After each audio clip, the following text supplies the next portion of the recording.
biodiversity in the world.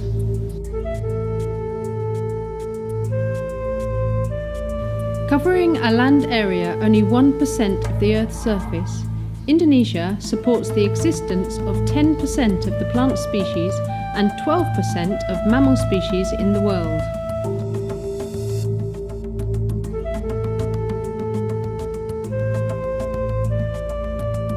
Sulawesi is the fourth largest island in Indonesia, forming part of the Wallacea region, with a rich combination of flora and fauna from Asia and Australasia.